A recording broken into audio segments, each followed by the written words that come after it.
Hi everyone, my name is Kevin Lewitsky, and this is the final project submission for COP 4655 mobile app projects at Florida Atlantic University with Dr. Jaramillo in the spring 2021 semester.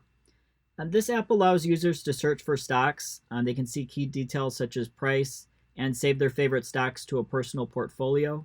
User accounts are managed using Firebase authentication. The app provides login logout functionality, and it persists saved stocks between sessions by storing the ticker symbols in a Firebase real-time database. The app was built using Cordova. Layout and formatting is accomplished using Bootstrap, and functionality with the APIs for Firebase and the AlphaVantage API for stocks is accomplished using jQuery. So first I'll demonstrate the app in the emulator, and then I'll walk through some of the key functionality in the code. So right now the app is running in the emulator, and I'll put a white background. So right now the app is running in the emulator here. Right now you see an error message. The Google single sign-on is working when the app is accessed just in a web browser, but when it's in the emulator or on the device, that was the one piece that I couldn't get to work. But the other way that the user can log in is with an email address and password. And there's also a registration page. If the user clicks register, they can enter their name, email address, and password. But I'll go back and just demonstrate the login functionality right now. So in this case, I'm just going to enter my email address and the password for the account that's already been set up, and I'll click login. And the first thing that the user sees is their portfolio. So in this case, there's two stocks. There's the Starbucks stock and the IBM stock. The user can delete from the portfolio by clicking the delete button. So in this case, I'll demonstrate that by deleting Starbucks. And then you see IBM is left. If the user clicks the portfolio or clicks the stock in the portfolio, they can see the details for that particular stock. So in this case, they see the price, they see some of the other details, they see the last trading day and the change there.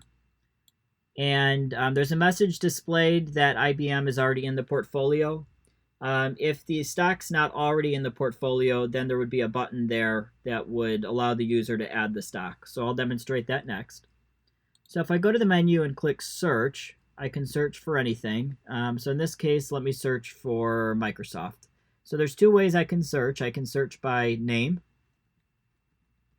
or I can search by symbol. So in this case, I'll search by name, and you can see all the results are there. So I'll just click the first one, and you can see here's Microsoft. If I click add to portfolio, then I now see the message that it's in my portfolio.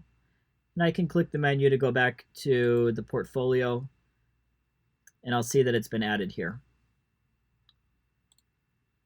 The other option here in the menu is the profile button, and that allows the user to change their name that's displayed here in the menu, or to change their email address. So in this case, I'll just add a 2 for demonstration purposes, and click Save Changes. And you can see that it's been updated successfully, and that's also reflected here in the menu. And then the other thing the user can do is, of course, sign out, which takes the user back to the main sign-in screen. What I do want to do is demonstrate the single sign-on, at least in the browser, so that you get a chance to see it. So in this case, I'll sign out.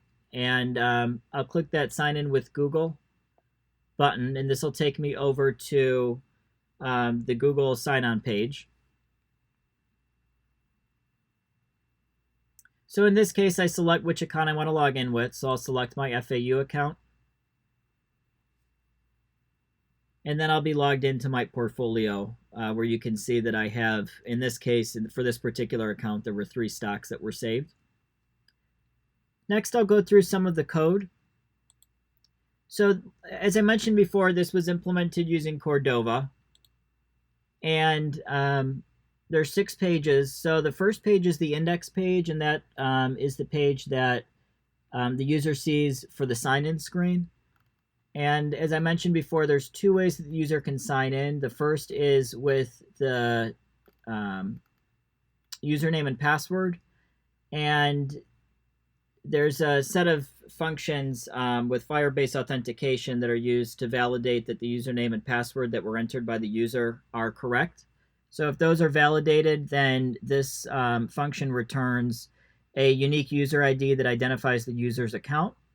And if there's an error, so for example, if the user enters an incorrect password, then that Firebase authentication actually returns an error message to the app, and that's the exact error message that's displayed to the user in the app. And that this is the part of the code that does that.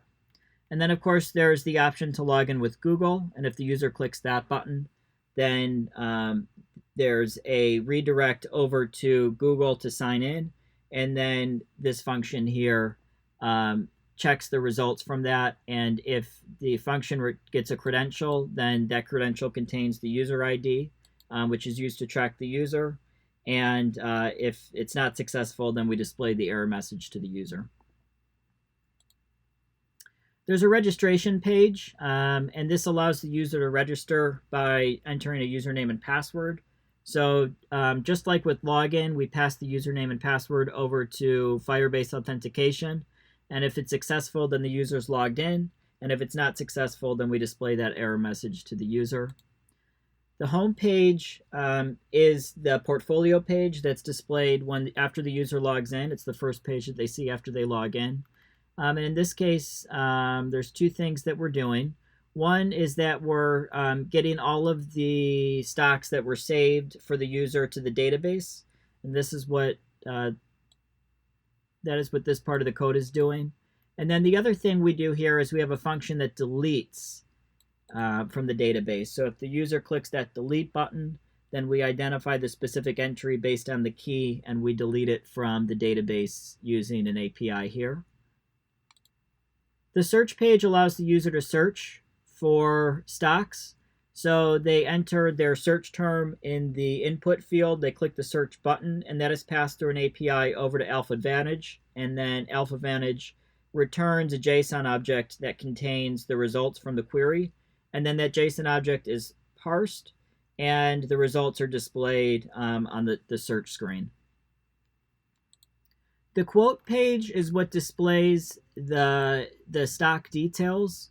And in this case, what we're doing is every time we access this page, we're accessing it with a particular ticker symbol. And that ticker symbol is passed over to AlphaVantage, and then it's getting back all of the price details in a JSON object. Again, that JSON object is parsed and displayed on the stock detail page. And then last but not least was that profile page where we could update the user's profile. So there's specific functions with Firebase authentication that allow the user to basically allow the display name to be updated or the email address to be updated on an existing record. So we use those functions for that. Thank you.